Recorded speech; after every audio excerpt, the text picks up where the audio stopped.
Hello, ladies and gentlemen, and welcome to a Deck Tech by the RVA Returners. I know it's been a while. My name is John Snugsy Schreiner, and today we will be going over two decks that I used to take second place in the Bahamut Brawl tournament in Chicago. Bahamut Brawl was an excellent event run by an awesome store, Good Games Chicago. It had a lot of powerful local players that didn't let me quite take the crown, but I did get to play a fun deck for the weekend that people have been asking about, so we wanted to go over it a little bit here. Forgive me, I wanted to be a little bit lazy and not use any kind of software to edit this video, so hopefully it'll look like I did. And just bear with me as we shuffle along here. We'll get right into the deck tech. Let's go look at the cards. Alright, so I don't think it will be any surprise that a Sky Pirate Dancer deck starts with 3 Vaughn. Yeah, the Sky Pirate stuff in here is going to be pretty standard, if not maybe just a lack of 3-ofs or, some more copies of some cards you might expect. The Vaughn is just a really powerful engine, right? He's really efficient. He goes and searches cards out of your deck and plays them right onto the field. There's 3 different Sky Pirate backups in this deck, and because of a backup that we'll talk about later, they all are dual element backups, so they're just really, really powerful. On top of that, whenever they go to target any of your Sky Pirates, Vaughn's going to let you untap 2 backups, which we were going to use to pay for a whole bunch of different effects in this deck, but one of those effects that we're going to use actually negates them being able to choose our Sky Pirates, so it's going to be pretty relevant, and there's even another ability we can use off of Vaughn that will be able to pump our guys. So we'll be talking about Vaughn and what he brings to the deck a couple different times throughout this deck tech, but I don't think I need to explain to anybody out there why this Vaughn is the star of the Sky Pirate deck. We do not play any of the other Vaughns. I know that some people run some of the legends from the most recent set, Opus 15, but the space is pretty tight with what we've got going on in this list to begin with, so we really only need 3 of this guy. After him, of course, we've got the next best pirate from recent sets, before this set, of course, where they were all nuts. But Vaughn and Balthier were the 2 who were kind of leading the way, showing us the Sky Pirate cards were going to be getting better. This Balthier came out in Opus 13, and everybody was a little bit surprised to see him by himself in that set, but he's just gotten better and better with more support over time. Balthier, of course, when he enters the field, you get to choose a job Sky Pirate of 2 or less in your break zone and play it onto the field, so him and Vaughn both have something you're going to notice as a theme with this deck is cards that find cards or play extra cards, just a lot of these really efficient plays.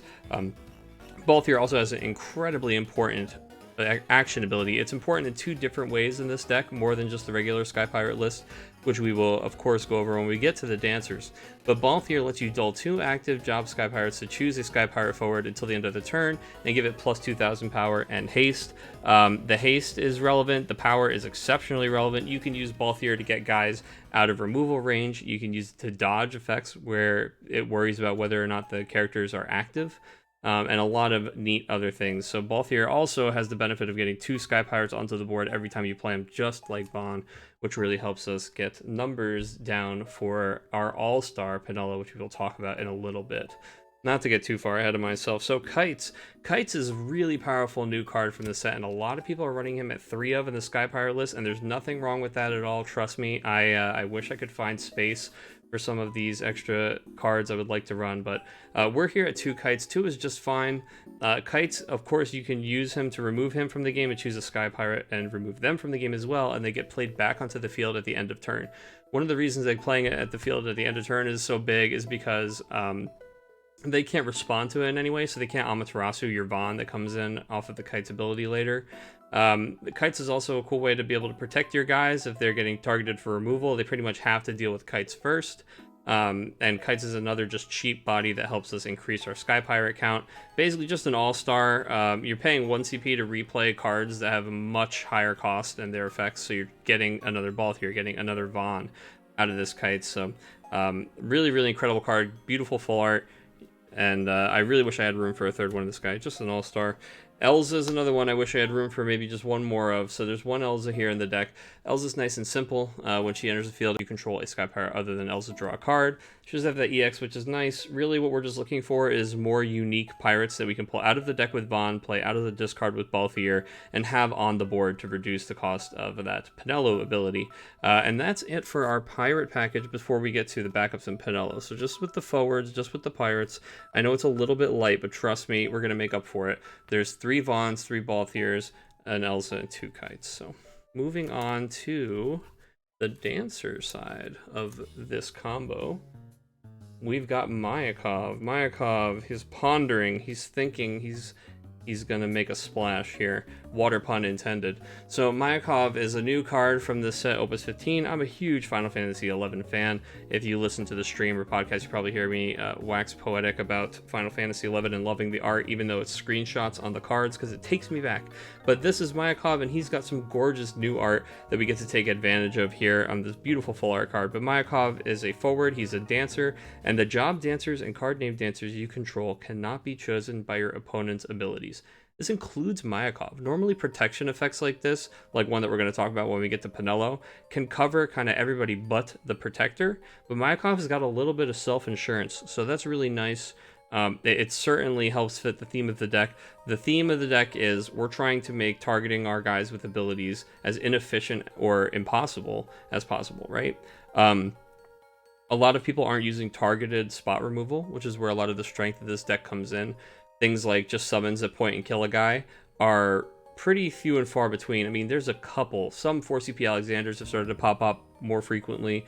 The Samurai decks get access to Bahamut, which is actually probably the scariest summon for this deck to deal with. But otherwise, Mayakov is really going to help us out a lot here, because a lot of our cards are dancers, including, again, a card, you know, Pinello is coming in a little bit because she's going to tie it all together. But Mayakov is also able to just play any dancer from your hand of 3 or less onto the field when he enters. So he has kind of that protection ability, but he also brings another dancer to the party with him. Now, we do have backup dancers, and we do have some people who are dual job dancers, but the number one dancer that this is going to work out with is Lilisette, of course. Lilisette, another Final Fantasy XI character. The art on this one is from Mobius, although she is getting a full art, even though it wasn't original art, as a promo soon. I'm very excited about that. So Lilisette is from Final Fantasy XI. She is lightning, which is the weirdest part about playing her in this deck. Remember, we can play her off of Mayakov, but short of playing her off of Mayakov or with one other kind of fringe case on one of the backups we're going to talk about in a bit, the only other way you would be able to play Lilisette in this deck is by tapping and pitching a Lilisette to play a Lilisette. Now, before we even get into what her abilities do, I will just say that Mayakov and Lilisette are basically critical to this variant of the deck. They feel a lot like Illua used to feel back in the day, where like you almost never pitch one ever just because you know you're going to be using that S ability to win the game. If you're going to play this variant of Sky Pirates, I recommend highly that you put a very high value on these cards. And I stress to people, especially if you're against fire or decks that really like to do damage as their like main point of removal, or one of their most efficient things they can do is remove things with damage, really hold on to these extra Lilisettes. I mean, her S ability that we'll talk about in just a second here is really going to save you in those situations. But yeah, these are high value cards. You really want to like basically hold them in your hand unless it's a dire situation, and I try to almost never play a Lilisette by herself without Mayakov being the thing to play her to get that protection.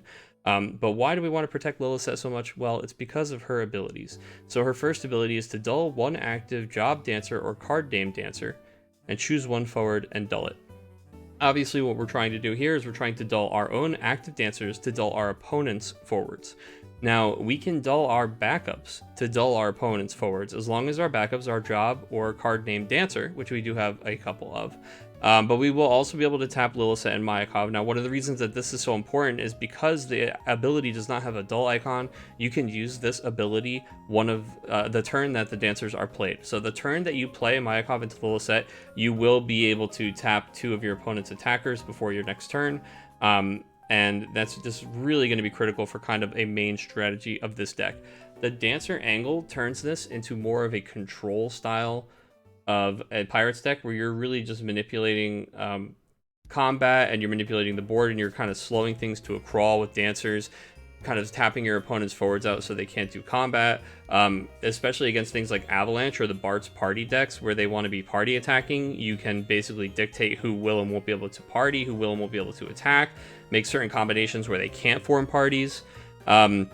You're going to be able to tap out the biggest blockers and make it so that your chumps and your weenies can get through. And I mean, let's look at some of those cards we had before. I mean, just things that we went over recently. Kites and Elsa. You know, these little 3,000 power forwards. you're going to be able to sneak those across the goal line by tapping out the big things with dancers. So you can sneak a lot of damage in, but Lilisette also has a second ability, and it's dull a total of 4 active job dancer or card name dancers to deal 8,000 damage to all active forwards. This does include your active forwards. However, remember when we talked about Balthier earlier and how he can dull 2 active job Sky Pirates to give a Sky Pirate plus 2,000 power? So you can often, in the Lilisette turns where you're choosing to 8k the board, you can make it a one-sided board wipe without even having to use her S ability, just by making it so that you attack or you tap the 4 dancers at a time when it's the best for you. So one example I can use is, I do this a lot, I would declare an attack with the weaker pirate, so like with an Elza. I would declare an attack with Elza so she's dull, then hold priority before blocks, and then use the ability to tap 4 active dancers, and then you hit the opponents for 8k, and the Elza isn't active, so she won't get tagged for that, so she's probably going to get through the blockers, or trade up in some situations. The 8k is really cool in this deck because we're going to go over a few ways in a bit that we can kind of fudge that one way or the other and help it get there against enemies that have more than 8k power. But one thing that Pirates just does not have access to is a sweeper.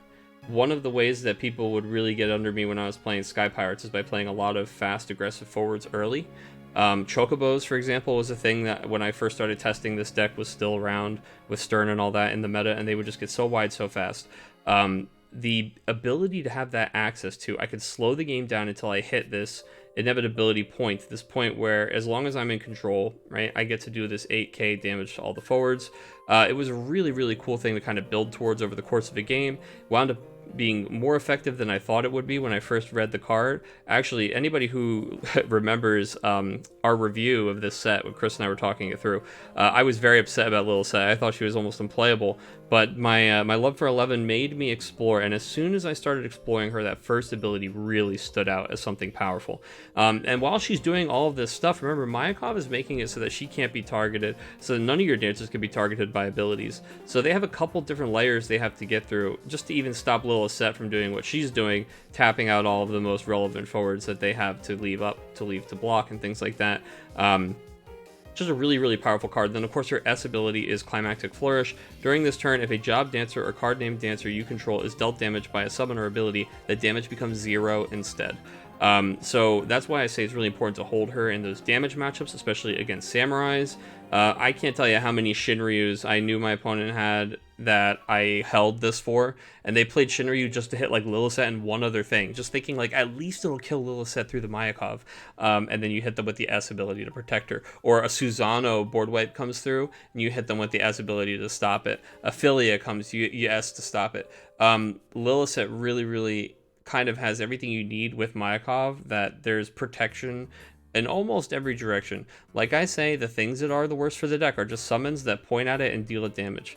Now, summons can get to 7 at a pretty good rate, but people aren't playing a lot of those summons, right? They're playing things like Bernhilder and trying to finish the job with Terra Pings, but they won't be able to choose Lilisette with that Terra Ping. So, the summons that gave me the most trouble, Alexander on Mayakov and Bahamut, the 4 CP that can become 2 cost if they get rid of a crystal that deals 9,000 damage. That can be terrifying too, but because those are the big threats, you already know what decks you expect to see them in. You kind of can see if your opponent has any in the discard or suss out how many they play, especially in a situation like a Top Cut where you get to see their deck list, and you know where to be careful and when to play around those things. So we do need some more dancers, because so far we've only seen Mayakov and Lilisette. Well, we'll get to the start of the show in a second, but before we get there, please allow me to introduce my favorite wind card from Opus 3, Bart's Legend. Yeah, it's been a while for this guy, and what's funny is while we were at the tournament at the store, somebody asked if they should pick up a box of Opus 3 because they noticed it was cheap, and they were like, man, I don't even know if any cards from Opus 3 are played anymore, which I was able to say, yes. A card from Opus 3 just won me last round. Bart's here. Bart's is a freelancer, but his ability is that he has the jobs of all the forwards you control. So Bart's, when he enters the field, he immediately enters as if he was always all of those things. So Bart's enters the field with Mayakov on the field. Boom, he's a dancer and he can't be chosen by abilities. He enters with a Sky Pirate on the field. boom, he can tap for Sky Pirate abilities. He has that kind of activation effect that triggers if he's chosen because of Vaughn. He's able to make the Pinello ability cheaper. And if Pinello's on the field, I mean, we're about to talk about her, but she's got 2 jobs, and that just turns Bartz right to 3 jobs right away. If Bartz has 3 jobs or more, he gains haste and first strike. The first strike in this deck is so relevant. A 6k with first strike doesn't sound like much, but when you think about some of the biggest threats in the game being Shinryu and Leviathan that we have to deal with right now, the fact that Bartz, he gets in there with the 6, Pinello can drop the power by 3, Fran entering the field can put something 3k damage on something, Fran getting kites can bring another 3k in end step. You can always crack your Fran to shoot something, then play a Vaughn and get another Fran out of the deck for the 3k. You can use Tomage to shrink something so that Bartz can hit it. There's just so many ways. Of course, you can pump Bartz with Balthier, and that's always threatening to be able to make your first strike guy bigger. Then Bartz does have a second ability. I didn't get there at all during the tournament, and I stress, don't worry so much about it. It will happen sometimes. There are enough cards in the deck with different jobs that can get you there. But the idea is that a dual Dancer Sky Pirate is so powerful in this list because you're just trying to have more of both of those jobs that are also good cards. By playing more standard unit Dancers or some of the other Sky Pirates like Raz or Rickon, you're really kind of stretching to get more of those jobs, but the cards themselves aren't a high enough quality. Bartz, the quality of the card is just high enough that him being both jobs really helps. And there were a lot of games where I would play Bartz and his inherent haste really helped. The fact that I could just use the Philo special on him when he has that haste without me having to tap 2 extra things. Actually, Philo special on Bartz won me 3 separate games during the weekend. So it's definitely something that you can look at that can happen. I'm telling you, if you play this guy in this list, you try it out, he's going to be an all-star. The last forward that is a Sky Pirate and or a Dancer is Pinello. Almost the reason for the season after Lilisette. Pinello is absolutely bonkers. I think that we all know this. You know, Sky Pirates has been really, really good this set, and she's a big reason why. She is a Dancer and a Sky Pirate naturally, which is huge for this deck. And her ability costs 5, but the cost is reduced by 1 for each Sky Pirate other than Pinello you control. You select one of the 3 following actions, and you use the ability only once per turn, but you can use it on both your turn and your opponent's turn. The 3 things Pinello can do is she can choose a Sky Pirate other than her, and it can't be chosen by your opponent's abilities until the end of turn. Choose a forward, and it loses 3,000 power until the end of turn, or draw a card. You're not going to get Pinello to 0 as fast as you are in a pure Sky Pirate build, but you're going to get her to 1 or 2 fast enough, and once Pinello is that cheap at 1 or 2, her worst case scenario is changing the worst card in your hand into something else. So she helps you find more action, or she's just going to help you win these combat tricks. And the fact that Pinello is a 5k is her absolute weakest part, right? She's easy to remove with enters, she's easy to remove with summons, and poor Pinello can't protect herself from abilities. But Pinello's a Dancer, so let's not forget, Mayakov can protect Pinello from abilities, as well as play Pinello from hand onto the field, much like Balthier can play her out of the discard pile. So in this deck in particular, you can use Vaughn to play Pinello out of the deck, Balthier to play Pinello out of the discard pile, and Mayakov to play Pinello out of your hand. So there's just a lot of synergy for free play with this gal. She also is just going to help you get to those extra numbers on Dancers and Sky Pirates. She's something that, because she's often not going to attack herself, you don't mind tapping her just to dull one of the forwards so that your other guys can get through. And that's just a really, really nice extra piece of utility. Tapping her for Lilisette's ability almost gives Pinello yet another ability, which is something that she doesn't need. Pinello, of course, while she has that inherent protection from Mayakov, can also use her ability to protect other Sky Pirates in the same way, which means that when Mayakov is out, you actually start setting up this situation where, with Mayakov and Pinello, you can have a board with a bunch of unique forwards on it. I mean, like, let's just look at how many unique forwards could be on the board, and none of these forwards would be able to be targeted by any abilities. And that's really what made me kind of lean towards this list. It's why I've been testing it. It's why it's been effective. And just creating a situation where this many forwards, and each of these forwards, you know, is part of yet another thing you can do. There's just so many lines and so much action, so many cross synergies in this deck that the ability to create so many forwards your opponent can interact with is really, really powerful right now. Of course, all people have to do is start playing a lot more summons and things kind of start to shift for this deck. But right now, I think that the meta in the field is pretty soft to it. There are 3 copies of Leviathan, the Lord of the Whirl, in here. Leviathan, you'll have to notice right away, these are the only things in my deck that aren't shiny. Them and one other backup. It's because I changed them right before the event, and I didn't have time to make it fancy. I've really been enjoying the Sky Pirate Dancer deck. I'm not normally a high rarity or a max rarity kind of guy, but there's just so many beautiful cards in this deck, and I've just been having so much fun playing it. That I had to celebrate it a little bit. So Leviathan is the big scary Lord of the Whirl. He is a big piece of removal here. I think a lot of pirate decks play him as kind of their only out to the type of board we were talking about earlier when they get really wide on you, and for the most part he's pretty effective in that situation.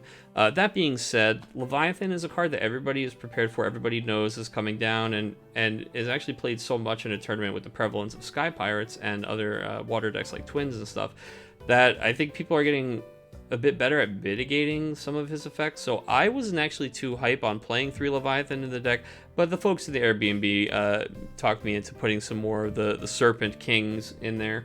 So we did end up running 3 at the tournament, and honestly, if I was going to be, as I would play this deck at locals, I would probably even cut one of these. I know people are going to say I'm crazy. This deck has no Bismarcks in it, and we're cutting another Leviathan, right? Like, whoa, what are you doing?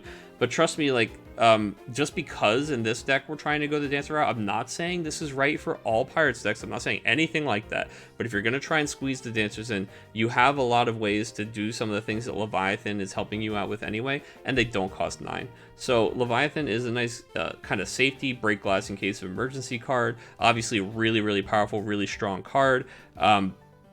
So, I mean, don't take my mixed review on Leviathan to mean that you're going to get mixed results from this guy. I think he's always going to be an all-star when you jam him down. My thing is just, there's a lot of times where I don't really want to jam him down, and I'm drawing him to hand. So that can be a little tricky, but we do have 2 Zidanes in here. Again, this is something I would love to be able to fit 3 if I just had all these extra slots.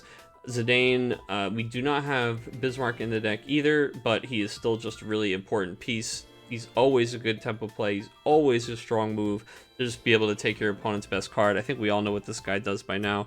And worth mentioning that Zidane and Leviathan, Thief and Primal respectively, those are both just unique jobs for Bart's. Y'shtola here. I do have a way to kind of get a silver bullet out of my deck if I need one. She's also just a little bit of icing on the cake for when I get that wide board, just kind of lock it in.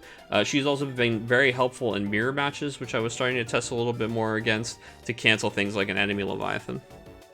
And that's all the forwards for the deck. So I know it's like 99% Dancers and Sky Pirates. It's really tight. If you were looking to change little things about this deck, some of the only flex spots I could say to you is maybe you could cut the ish. You could, maybe tweak your Leviathan numbers. Some people like Chocobo Joe that had been jamming the deck wanted to go up on Bart's, but man, I just can't find the room. I think 2 is fine for me. I started at 1 Bart's and went right to 2 after playing him for a bit.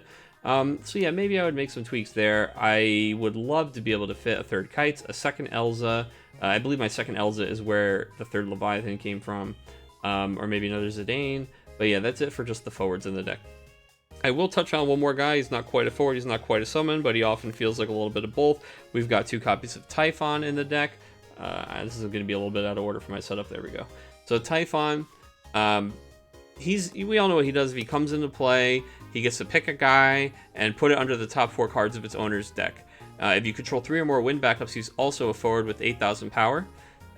He does also have that job, Typhon. So there have been, this is very niche, but there have been surprise cases where I add a wind backup, which creates him as a forward, which adds him as an attacker, and adds a job to Bart's, and then Bart's gets an extra attack, some weird stuff like that. But really, Typhon's just in here because he's an extremely efficient removal piece, and you just want a way to get rid of some of those annoying threats that can also attack later for a point of damage. Okay. Moving on to the backups, 3 Philo. I don't think anybody is surprised to see Philo. Philo is another one of the reasons Pirates is so pushed this set. Just an all-star. Besides the cool, gorgeous full art. Thank you, Ryoma Ito. I love Ryoma Ito so much. Glad that they got to do some of these cards of the Revenant Wings characters. But Philo is getting her surfboard surfs up. She's ready to hit the water, and that's because the job Sky Pirate backups you control can produce wind or water CP. So she turns your wind backups into wind-water duels, she turns your water backups into water-wind duels, and there's a Vaughn backup coming soon, and yeah, she's going to turn that into a Triumph, folks. That's going to be fire, wind, and water, and that's going to be awesome. But besides just fixing all of your CP and being a Sky Pirate, Philo has this awesome S ability, Wind Soul, which does not require her to tap, which is huge. For just Wind and S, choose one job Sky Pirate forward, and until the end of the turn, it gains Brave, and this forward can attack twice in the same turn. See? So we don't need 5 jobs with Bart's. Philo's gonna get the job done just the same. So Philo is an incredible backup, and there's 3 of them in here because she has the S ability. Also, she's the most important one to get down. We have 2 Fran in the deck and 2 Tomage in the deck. You can see that this Tomage is the last pauper version of a card I've got in the deck here. And that's because I went up to the second Tomage. I just really like being at 2-2 here. I was 3-2 and I switched to 2-2. I don't hate 3. Fran is just so incredibly useful. I just personally, I've got awful luck. So I'm just going to keep drawing all the Frans all the time. And I feel like I already have Jote to kind of make sure I get another Fran. I cut back on Jote stuff when I was tweaking some backup things just in general as I was testing over the couple months. So that made me more inclined to kind of drop 1 Fran. So yeah, we're at 2-2 on these. I know a lot of people would go 3-2 and just have more pirate backups, to which I say, you're not wrong. I totally understand you wanting to make your Pinellos cost 0. We're just trying to fit in some cute dancer stuff and have a little more fun, so we maybe don't have that kind of room. But yeah, so Fran, oh, I didn't even show her on the screen. So Fran, when she enters, she deals 3k, and you can spend 2 win and break her to put her in the break zone, choose a forward, deal at 6k. Both of them hyper relevant. 6k to kill a Pinello, 6k to kill a Cyan in Samurais before they cleave. 6k on Leviathan, play another Fran from hand, boom, 3k, that's 9. Same thing for a Shinryu. I've used Kites on Fran to flicker her and bring her back an end step for an extra 3. Vaughn to get Fran after breaking a Fran. Really just incredible backup. The only reason I don't like running 3 of them is because, you know, I want more unique things to be able to do, but there's nothing wrong with saying I just want to use Fran and Cracker a couple times. So just go ahead. I think 3 Fran is totally fair. We've got 3 standard unit Dancer. Now, I will say something as we talk about this Dancer, about the Dancers in general. I think that people, when they look at the Dancers, they look at the deck, and they think, okay, I see Lilisette's ability to dull 4 Dancers, so I've got to crank them. I've got to fill my deck full of Dancers. And they start playing the standard unit wind backups and the standard unit wind forwards. And guys, I tried all those cards, and they just... none of them were worth, none of them hit the mark. Pretty much you're just really kneecapping yourself in order to try to make Lilisette work. And I think that the fact that Lilisette is enlightening is exactly enough of a challenge already. You don't need to create any more of a challenge for yourself when playing her. So that's another one of the reasons that we kind of went in with Bart's. With Mayakov, Lilisette, Bart's, and Pinello, we do have 4 Dancer forwards. So we've got 1 standard unit that's going to help us round out that number, get us to 3 and 4 more frequently with the Dancer backup here. One of the reasons I really like this as opposed to other Dancer backups, not only because this is a 2-cost backup, but it has an extremely relevant tap ability that also breaks itself if you needed to make room for more Sky Pirates or other types of backups. The backup's effect is you put Dancer into the break zone to choose 1 forward that your opponent controls, and until the end of the turn it loses all of its categories and all of its abilities. Interacting with the category stuff hasn't really mattered for me yet, even though it's a niche, funny kind of thing you can do. But the Kukulane effect on a break has been really, really nice, and this backup being able to tap to dull one of their forwards is also insane. So what I will say about the Dancer backups is if you get 1 down, it feels really good. It feels like you're ahead on your Dancer count. If you get 2 down, it can be too much. It can feel like you just have too many blue backups, too many non-pirate backups. but because it can break itself, 2 is not horrible. I mean, you're not really ever going to draw the 3 of them, but I would never play all 3 Dancer backups on my backup line. You just don't need them all out. You're kind of trying to be a little bit more picky, and you want to just have them out to be usable for the Lilisette ability, the action ability, icing on the cake. So we've got 1 Joe and 1 Murn, Fran's sisters here. Joe is nice and easy. She's just an EX 4-cost backup for backup consistency. When she enters the field, you can search for Fran or Murn and add it to your hand. I almost always get the Murn because... Sorry, let me rephrase this. I almost always get the Murn at this event because I knew there were so many Samurai decks and so many copies of Shinryu. Shinryu was everywhere at this tournament.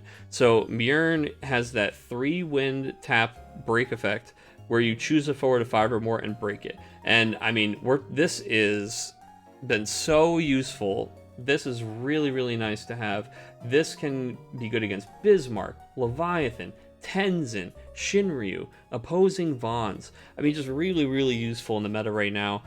So Joe with 1 Murn and the 2 Frans, just kind of the sister power here to really just make the backup line a little bit more consistent, but give us some more tools against some of those popular threats. So we also have 2 Merowibs here. Merowib's an old soul. We know what she does. She just enters the field, searches for a water forward, and add it to your hand. I used to be at 0 Merowib. Then I was beaten into submission by my own draws and starts to go to 1 Merowib, and that led us to 2. Merowib feels like a necessary evil. It's for Vaughn and Mayakov. Sometimes you're just like halfway through your game and you haven't seen one of the boys, and you're really going to need one or both. I mean, I don't think you need both. You're really going to need one of them to be doing their thing to get you into the point of the game where you have enough value that you can really lock it down and control it. All right, now we get to the weird backups. They're not too weird. The first one is Echo. Echo searches for 1 category Mobius forward and add it to your hand. Our target is Lilisette. You can go out of your way and try and play like 1 Opus 5 Cloud of Darkness or something to have more things you can hit in the colors. I just don't think it's necessary. This is just to really help us make sure we have that combo, Mayakov Lilisette, Mayakov Lilisette. It's just a way to make sure that we can get Lily. It's a way that we can tutor out a Lilisette S ability if we already have Lilisette, which can be really, really helpful piece of protection. So a lot of times I've actually played Echo after having the Lilisette already, just to bank an extra one to either play the Lilisette from my hand or to have that S ability. And then a backup I'm actually going to be talking about for a bit that you might not have expected to see in this list. It's Leko Haboka.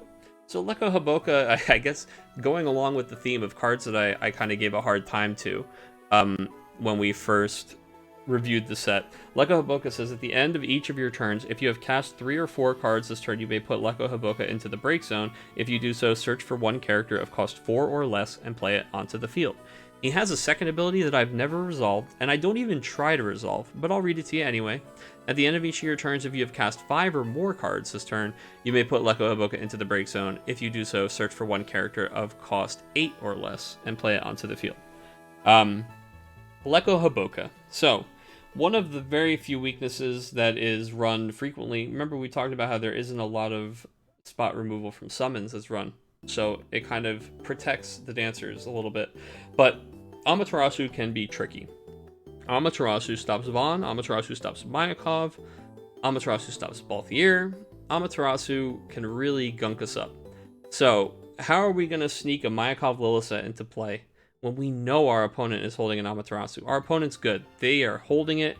They are waiting for us to do the thing, and they know that they can stop it. They sure are going to stop the Mayakov with Amaterasu. Well, Leko Haboka lets us resolve a Mayakov in end phase when they can't respond. So, bear with me. Leko Haboka, unlike Rosa and some other cast cards, counts himself as one of those cards. So whether or not you set up early with a Leko or you play it on that turn, in this deck especially, I have had many turns where I play something and then I play into Vaughn, or I just play the Vaughn, get another backup activate or get a forward activate the backups, go into 2 more casts and trigger my Leko.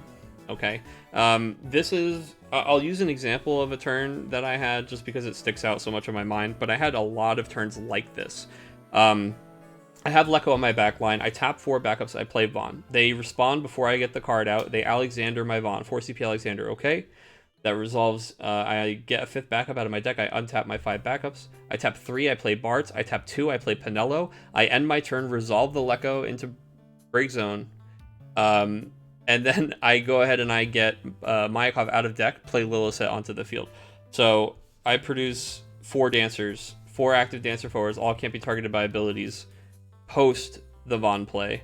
I can really only afford that because Vaughn gets you such a nice refund, but Leko Haboka really was cool. I tried this card at first as a way, I was just getting pretty frustrated with Amaterasu, and I wanted ways around it that weren't me holding something to cancel it, right?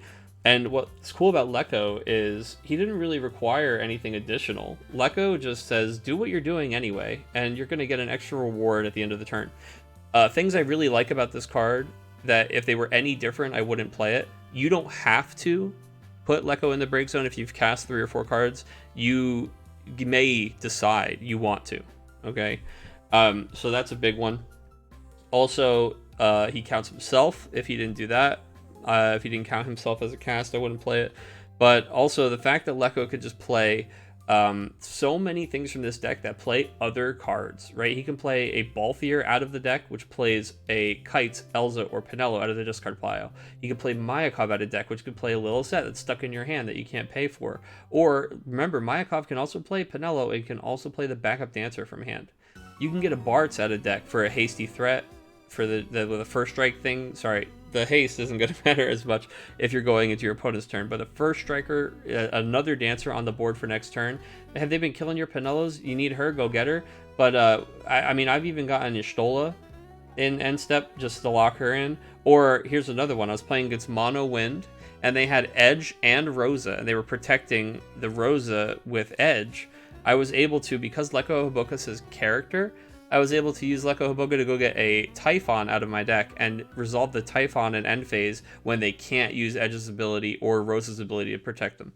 So this guy, I tried him out, and he was so good that I really wanted to play 2. The reason I did not play 2 Leko Haboka is it was a 2-deck format, and I expected there to be a lot of Avalanche. Playing this guy turn 1 against Avalanche is like asking to lose the game. It's like, just pass me the match slip, right? So dangerous. Playing this guy turn 1 against pretty much anything else feels pretty good. You're going to get him off. You will resolve this card. So it's just a matter of having the time to play it. I think Pirates gets a fast enough ramp up that if you're playing the kind of game where you can set up a little bit, you've got the time to play this guy. I recommend trying him out, especially in this build. Really surprised me. He was very strong. Then we'll just go over the summons real quick. I know this one's been a little long, guys. So summons, it's very simple. Again, I wish I had more room for any of these cards. It's 2 Cuchulainn, 2 Alexander, and 2 Diablos. Diablos is probably the weird one for you. But we're going to go over these in order here. So Cuchulainn is nice and simple. 1 CP, choose a forward, it loses all abilities till the end of turn, draw a card. The fact that it's cheap helps us with Leko stuff. This helps protect some of our forwards. It actually is pretty good against other things that have something like Mayakov's ability going on where you can't target them. It's really helpful when they play Leviathan and they're going to bounce all this stuff back to your hand to just remove the abilities of Leviathan for 1 CP, and then all of a sudden, you know, he can't resolve all this stuff. Cuchulainn on the Barret when they're going to have their big haste turn. Cuchulainn on Cyan. Cuchulainn is just really powerful. Just the fact that it's a cantrip, you know, you get the card back, and it removes all the abilities from a guy, usually messing up one of your opponent's plays. Just a really nice card. Again, if I had, you know, 3 more summon spots, I'd be at 3 on all 3 of these. Alexander used to be Chocobo. We actually only switched this because of the soft spot that I identified with this deck, right? Or with the meta that I was talking about, where we were actually really terrified of 4 CP kill a guy summons because they really get a lot of the big threats, and there just weren't a lot of them running around right now. Alexander is amazing against the Mirror, against Avalanche, against Shinryu, against Leviathan. Alexander he just is a no muss, no fuss, nice clean break, nice clean answer to some pretty problematic cards. And then Diablos. Diablos is really nice in this deck. Diablos is choose a forward. If its power has been increased or decreased, break it. A lot of times your opponent will help you make this just a 2 CP removal, but Tomage can get you there so that you break a guy. Pinello can get you there to break a guy. And now this one's a fun one, so take notes. Balthier says that he can target any Sky Pirate. He doesn't just have to pump your own Sky Pirate, so you can Balthier pump your opponent's pirate and then boom, blow him up with the Diablos. So I've Balthier pumped my opponent's Pinello just to nuke her a couple times. Pretty funny stuff there. But that's it for the deck, guys. So I hope you enjoyed a little bit of a deck tech chat. That's right, there are no light or dark cards in this list. Again, I am a player who has absolutely horrible luck. So if there's a light or dark card that doesn't have great synergy with the deck, it's just kind of generically good, and I draw it, I'm going to draw it in like my opening hand every game. You know, it's just, this deck is really tight, and sequencing is pretty tough, so I just didn't feel like I had the room for a light or dark card that added enough to the deck that I wanted to include it. A couple things I will say just before wrapping this one up. This is not as straightforward as Sky Pirates, and Sky Pirates is already a deck that has an awful lot of lines. It seems simple on the surface, right? But it can be very, very complicated. There are so many different ways to use each of your forwards, right? This forward can attack, or I can tap it to dull one of their guys, or I can tap it to increase the power of one of my other forwards. You know, there's so many angles that all the pieces in the deck get. The dancers just truly add more than the sum of the parts to the Pirates deck to just... I'm not saying it makes it's better than, you know, other Pirates versions. Obviously, I felt like it was really, really strong in the mirror, and I liked it better than other Pirates versions. That's why I took it to this event. Of course, Brian Garrity is a strong player, and he swiftly clapped me, not only in the finals, but he clapped me in all of our Pirate games over the weekend. So, you know, that's the little asterisk, the little disclaimer there at the end of this. I will say, however, though, I played Pirate Mirror in almost all of my rounds, and the only Pirates player who I took an L to was Brian. So all in all, it does feel pretty good against that. It does feel like, I feel like it has a slightly better matchup against Avalanche and Samurais than normal Pirates does. I also really just like Lilisette. I like Mayakov. It's different. It's really fun to get to play these cards that that I didn't get a chance to use yet because they're new. And so if you're trying out dancers, but you also want something competitive, I think this is probably the best way to go. So I hope you enjoyed this deck tech. If you wanted to see the other deck that I played in the event, just check the next video. It's going to be about the bombing mission, Avalanche. Thanks, guys. And by the way, if you liked this format, this quick, I didn't quite edit it, I snapped it together, deck tech, if this was cool, if this worked out great, if you liked it, let me know, and I'd be more than happy to throw some more of these out there. It's editing the videos that gets tricky for me, but if I found a good way to do it where we don't have to do any of that, hey, more power to all of us, right? So thank you so much, enjoy the video, and we'll see you next time.